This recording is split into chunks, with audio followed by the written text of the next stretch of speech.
नमस्कार, जय हिंद, जय भारत। मैं राहुल पारचा भारती आज फिर आप लोगों के बीच में आया हूँ एक बहुत ही इंटरेस्टिंग टॉपिक लेकर। टॉपिक आपने पढ़ ही लिया होगा, ज़रूरत और इच्छा में अंतर। भगवान श्री कृष्ण ने कहा था, इच्छाएं असीमित होती हैं, इच्छाओं का कोई अंत नहीं है। जब तक हम जीवित रहेंगे तब तक हमारी इच्छाएं जागृत होती रहेंगी। आप एक इच्छा पूरी करोगे, दूसरी इच्छा जागृत हो जाएगी, दूसरी पूरी करोगे, तीसरी इच्छा जागृत हो जाएगी। एक के बाद एक नई इच्छा जागृत होती रहेगी। जिस तरह से हम एक लक्ष्य को पा लेते हैं, उसके बाद नया लक्ष्य बना लेते हैं, वैसे ही इच्छाओं की वजह से हम लोग अपने नए नए लक्ष्य बनाते रहते हैं।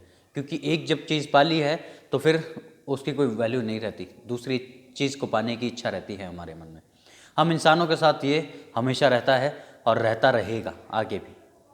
तो साथियों, आज हम बात करेंगे इच्छा और ज़रूरत में अंतर। जब इच्छाएं पूरी करनी ही है तो क्यों ना इच्छाओं को ज़रूरत बना लिया जाए। क्योंकि जब इच्छा ज़रूरत बन जाती है तो फिर हमारे पास कोई विकल्प नहीं रहता। हमें वो चीज़ चाहिए ही होती है जिसको हम पाना चाहते हैं, जिसकी वजह से हमारे सारे काम रुके हुए होते हैं। अगर मैं एग्जांपल दूं तो आपने धीरू भाई अंबानी को सुना होगा, पढ़ा होगा उनके बारे में। धीरू भाई अंबानी जब पेट्रोल पंप पे पेट्रोल बेचा करते थे तब वो अमीर बनना चाहते थे, बहुत अमीर बनना चाहते थे। वो उनकी चाहत थी, वो उनकी इच्छा थी। लेकिन आज मुकेश अंबानी को अगर बात की जाए तो मुकेश अंबानी दुनिया का सबसे अमीर आदमी बनना चाहते हैं। ये उनकी इच्छा है, लेकिन ये इच्छाएं बढ़ती जा रही हैं समय के साथ साथ। लेकिन कुछ इच्छाएं ऐसी होती हैं जो ज़रूरत बन जाती है इंसान की। जैसे मुकेश अंबानी को अगर आज ये कहा जाए कि आप 2 बेडरूम सेट में जाकर रहने लग जाइए, 2 BHK में जाकर रहने लग जाइए, तो क्या वो रह पाएंगे? नहीं रह पाएंगे। क्योंकि उन्होंने एक पैरामीटर सेट किया है, कैसे उन्हें रहना है, क्या उनकी लाइफ है, क्या स्टैंडर्ड रहना चाहिए। उनके पास एंटीलिया है, या तो वो एंटीलिया से भी कुछ बेहतर अगर मिलेगा तो उसमें जाकर रहेंगे, नहीं तो एंटीलिया तो एक स्टैंडर्ड है उनका रहने का। क्योंकि उनके पास बहुत सारी असीमित दौलत है, वो उन्होंने कमाई है। नॉर्मल लोगों के बारे में अगर बात करूं तो नॉर्मल लोग भी ऐसे ही अपनी इच्छाओं को जागृत करते रहते हैं, लेकिन उनके लिए काम नहीं करते। अपनी इच्छाओं को पूरा करने के लिए हमें काम करना होगा, काम सही डायरेक्शन में करना होगा और इच्छाएं पूरी करनी होंगी। जिन लोगों की इच्छाएं नहीं होती वो लोग कभी कहीं पहुंच ही नहीं पाते ज़िंदगी में। इच्छा होनी चाहिए और उस इच्छा को ज़रूरत में बदल देंगे तो जितना जल्दी होगा उतना जल्दी आप उस इच्छा को पूरा कर लोगे। क्योंकि आपके पास कोई विकल्प नहीं रहेगा ना। जैसे एक व्यक्ति 100 गज के घर में रह रहा है,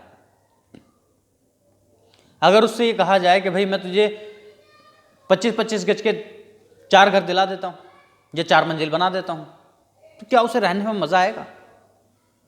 नहीं आएगा।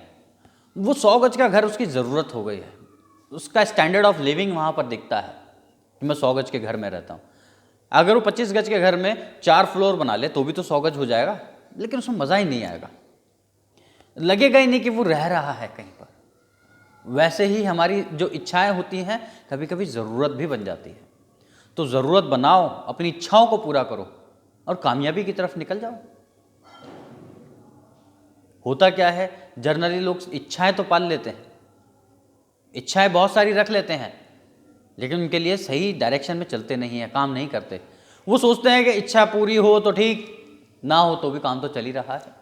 लेकिन कामयाब होने वाले लोग जो सिर्फ 1% हैं, वो लोग अपनी इच्छाओं को ही ज़रूरत बना लेते हैं और उस ज़रूरत के लिए काम करते हैं, स्टैंडर्ड ऑफ लिविंग मेंटेन करते हैं, रहते हैं अपनी इच्छाओं को पूरा करके, जीते हैं उसे।